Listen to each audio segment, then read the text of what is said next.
A própria Torá diz que ela nunca vai ser mudada.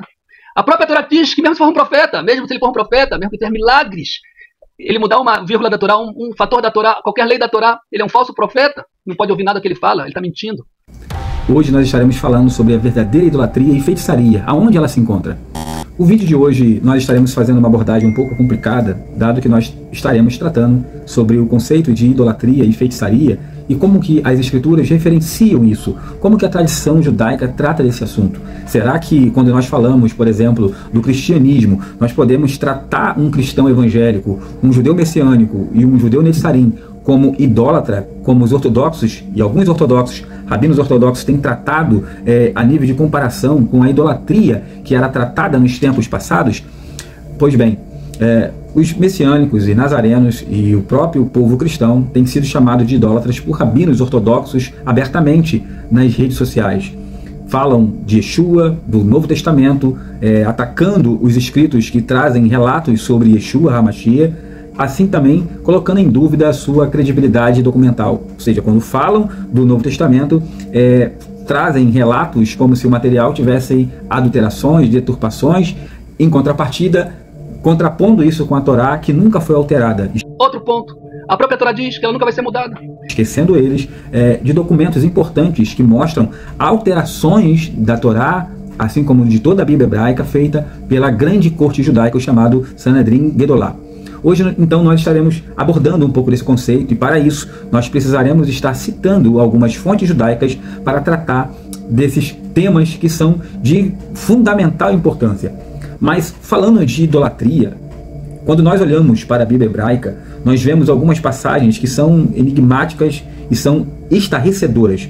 O capítulo 8 do livro de Ezequiel, o profeta Ezequiel, a partir do capítulo 8, o Senhor lhe começa a descrever algumas cenas. Eu quero te pedir para acompanhar essa leitura comigo.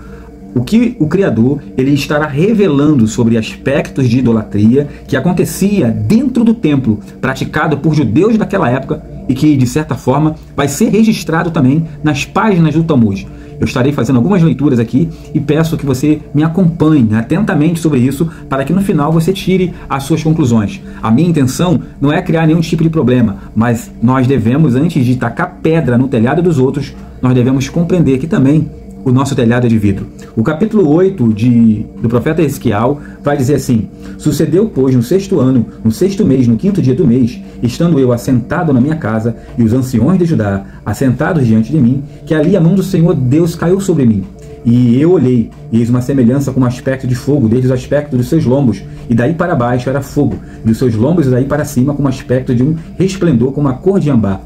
E estendeu a forma de uma mão, e tomou-me pelo cabelo da minha cabeça, e o Espírito me levantou entre a terra e o céu, e levou-me a Jerusalém em visões de Elohim, até a entrada da porta do pátio de dentro, que olha para o norte, e estava o assento da imagem dos ciúmes, que provoca os ciúmes. Ezequiel vai ser então arrebatado em espírito e levado para dentro do templo, e ele vai ver imagens de ciúmes. Acompanhe comigo a profundidade dessas revelações. O texto vai dizer assim, a partir do versículo 5: E disse-me, filho do homem, levanta agora os teus olhos para o caminho do norte. E levantei os meus olhos para o caminho do norte, e eis que ao norte da porta do altar estava esta imagem de ciúmes na entrada. E disse-me, filho do homem, vês tu que eles estão fazendo as grandes abominações que a casa de Israel faz aqui, para que me afaste do meu santuário? Mas ainda tomarás a ver maiores abominações. Então o profeta, guiado por Deus, começa a ser conduzido numa viagem sobrenatural, aonde o Criador irá revelar coisas que estavam acontecendo nas recâmaras do templo, escondido, oculto aos olhos da maioria do povo, por aqueles que eram os principais líderes da comunidade naquela época, que deveriam ser aqueles que revelariam a justiça da Torá ao povo. Eles mesmos estavam corrompendo a lei. O texto vai dizer assim, versículo 9: Então me disse, entre e vê as malignas abominações que eles fazem aqui. E entrei, e olhei, e eis que toda forma de répteis e animais abomináveis e de todos os ídolos da casa de Israel estavam pintados na parede em todo o redor.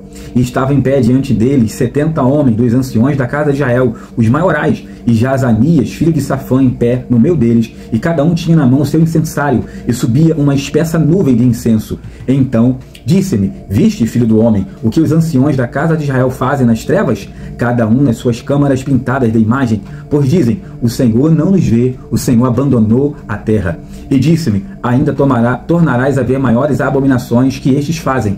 E levou-me à entrada da porta da casa do Senhor, que está do lado norte, e eis que estavam ali mulheres assentadas, chorando a Tamuz.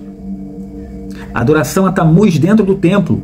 Então, eu acho muito curioso quando eu vejo um rabino falando de idolatria e categorizando pessoas como idólatras, esquecendo ele mesmo do passado. E o texto vai dizer assim, no versículo 17: e levou-me para o átrio interior da casa do Senhor, e eis que estavam à entrada do templo do Senhor, entre o pórtico e o altar, cerca de 25 homens de costas para o templo do Senhor, e com os rostos para o oriente, e eles, virados para o oriente, adoravam o sol. Adoração ao sol dentro do templo. Isso aqui é importante porque vai ser exatamente esses pecados que vão culminar com a destruição do primeiro e do segundo templo. Então me disse: vê isto, filho do homem, porventura coisas mais levianas para a casa de Judá, dos quais abominações que fazem aqui, havendo enchido a terra de violência, tornaram a irritar-me, e eles a chegar o ramo ao seu nariz. Por isso também eu os tratarei com furor. O meu olho não poupará, nem terei piedade. Ainda que me gritem aos ouvidos com grande voz, contudo não ouvirei. O capítulo 8, 9, 10 e 11 vai mostrar justamente os pecados de idolatria que eram cometidos entre o povo de Israel, entre os líderes, os maiorais, os anciões da corte judaica daquela época, e esses pecados vão culminar com a destruição do templo. Nós devemos entender que quando falamos, ou quando o judaísmo fala da destruição, tanto do primeiro quanto do segundo templo, é o auge do juízo divino vindo sobre o povo. É como se o Criador, para não destruir o povo, ele então destrói e decide destruir o próprio templo. O que é relatado aqui no capítulo 8 são os pecados. No capítulo 9, 10 e 11 de Ezequiel, ou Esquiarro, o texto vai mostrar a Shekinah se afastando gradativamente do templo e do próprio povo. Assim como o templo foi destruído e o povo então vai ser exilado, a presença também de Hashem vai ser exilada juntamente com o povo, pela misericórdia, como diz o comentarista Arashi, comentando o capítulo 30 do Sefer Devarim, o livro de Deuteronômio. No capítulo 9 do Tratado Talmúdico de Omar, e aqui eu te peço muita atenção, porque o que nós iremos falar aqui revela justamente aspectos importantes do judaísmo do segundo templo e revela também o cenário judaico, como ele estava quando Yeshua ele surge, conforme relatos do chamado Ketuvim Netzarim, ou o Novo Testamento. O capítulo 9 do Tratado de Omar, o 9b, a partir do versículo 3, o texto vai dizer assim: a Tosefta continua com uma discussão sobre os pecados do povo, judeus ao longo das gerações. Por que razão o primeiro templo foi destruído? Ele foi destruído devido ao fato de que havia 3 questões que existiam no primeiro templo: a adoração a ídolos, relações sexuais proibidas e derramamento de sangue. A adoração a ídolos, como está escrito, a cama é muito curta para esticar, e a coberta é muito estreita para se juntar, citando Yeshayahu, Isaías, capítulo 28, verso 20. O capítulo 9 do Tratado de Omar vai discutir justamente questões que estão relacionadas com o primeiro e segundo templo. O texto de Omar vai dizer que durante o período do primeiro templo houve aproximadamente 18 sacerdotes, 18 Kohanins, porque num período, o texto vai dizer que num período de 410 anos houve 18 Kohanim. O texto vai dizer que houve tão poucos sacerdotes naquela época porque a maioria dos sacerdotes do primeiro templo ainda eram tzadikim, eram justos. Em contrapartida, no período do segundo templo, o segundo templo durou aproximadamente 428 e, segundo o relato aqui do próprio Talmud, houve mais de 200 Kohanins que passaram exercendo o ofício. E boa parte desses sacerdotes não conseguiam completar o seu serviço, o seu tempo de serviço no templo por conta dos pecados que eles praticavam. Então, por conta do pecado, houve um número maior de Kohanim que passaram no templo, porque eles não conseguiam viver muito. O Talmud, no Tratado de Omar, está discutindo justamente sobre o conceito de encurtamento da vida e prolongamento da vida. O que prolonga a vida? A prática do mandamento, a prática de mitzvot. E o que encurta a sua vida? Quando você corrompe, quando você distorce, quando você muda a lei. E foi exatamente isso que eles fizeram. E por conta disso, houve um fluxo maior de Kohanim durante o período do segundo templo. Então veja bem, eles não só cometeram idolatria e feitiçaria dentro do templo, como também eles adulteraram a Torá, conforme diz relatos no livro do profeta Jeremias, capítulo 8, se eu não estiver enganado, onde vai falar que a pena do escriba havia modificado a lei. Então veja bem o cenário. Então cuidado, quando se fala de idolatria, aplicando o messianismo no Brasil, porque você não pode cobrar ou aplicar o conceito de idolatria a um povo, principalmente a um segmento cristão, que tem uma concepção de idolatria totalmente diferente da sua. Idolatria não é só...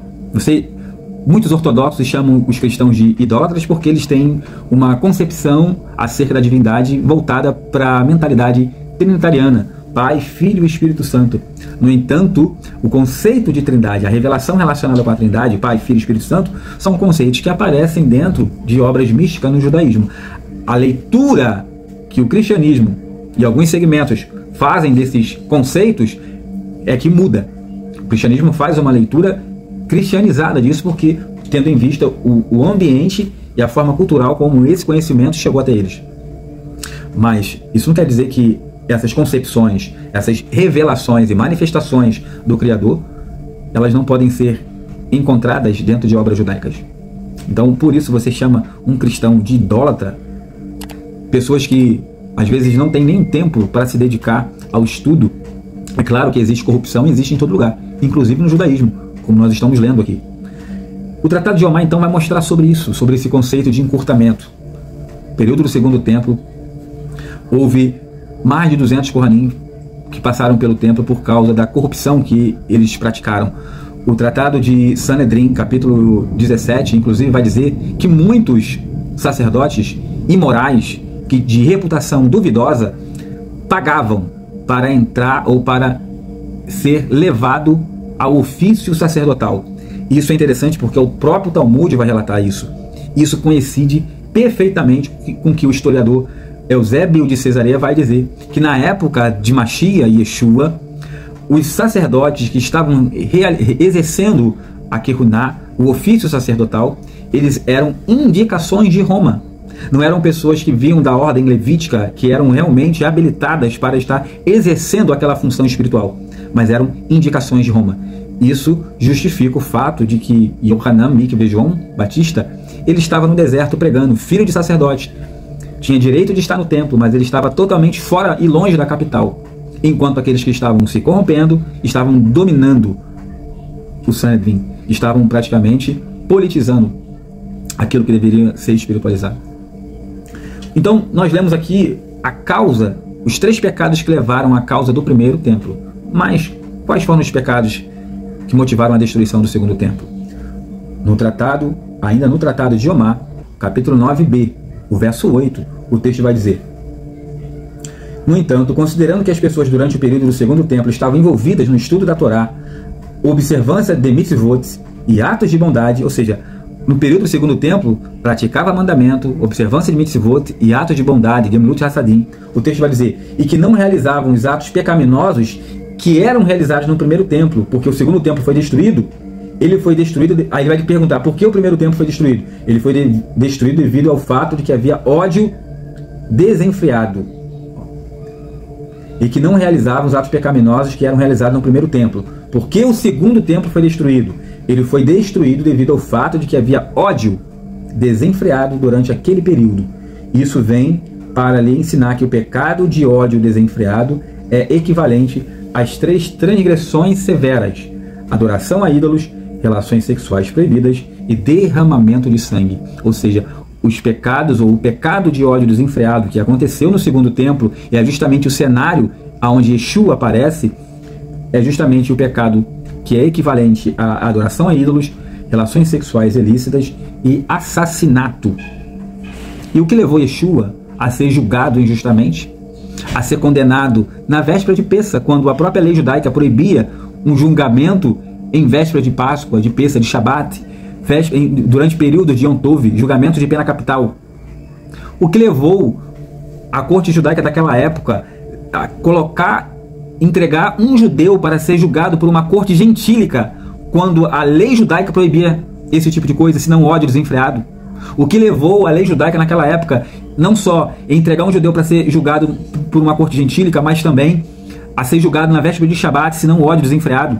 O que levou a corte judaica naquela época a não observar nenhum dos aspectos haláquicos relacionados com um processo de pena capital em relação a Yeshua, senão o ódio desenfreado? Então, quem são os verdadeiros idólatras?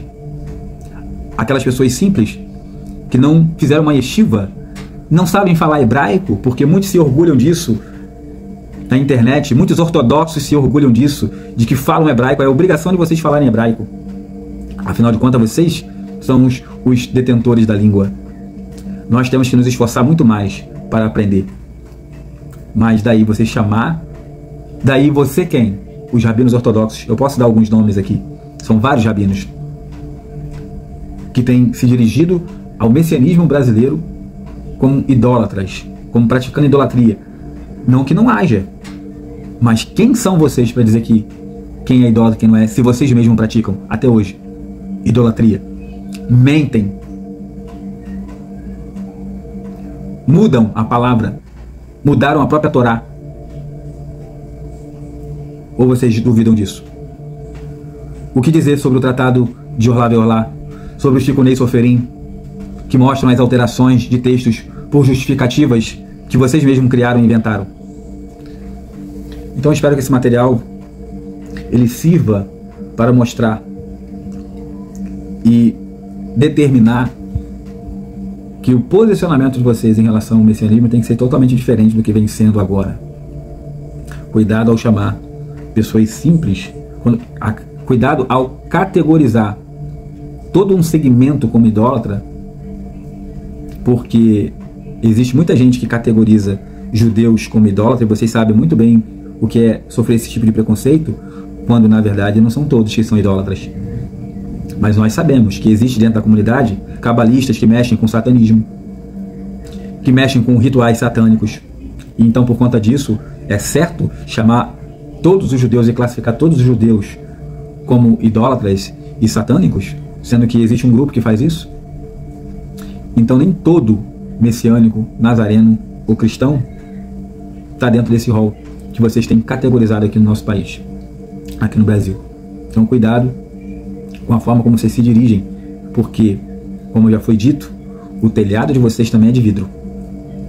Aqueles que estão inscritos no nosso canal, que apoiam o nosso canal, não deixe de curtir e compartilhar esse material com o máximo de pessoas. Se você ainda não é inscrito, se inscreva no nosso canal. Não deixe de curtir e compartilhar, porque ao fazer isso, todas as vezes que nós publicarmos um material nessa direção, o YouTube então estará sugestionando esse material para vocês. Ele entenderá que esse conteúdo é um conteúdo relevante para a sua vida. Eu agradeço àqueles que nos assistiram até aqui, por ter ficado conosco até esse momento nesse vídeo. E eu vou aguardar vocês no próximo vídeo aqui no canal Or HaTorah.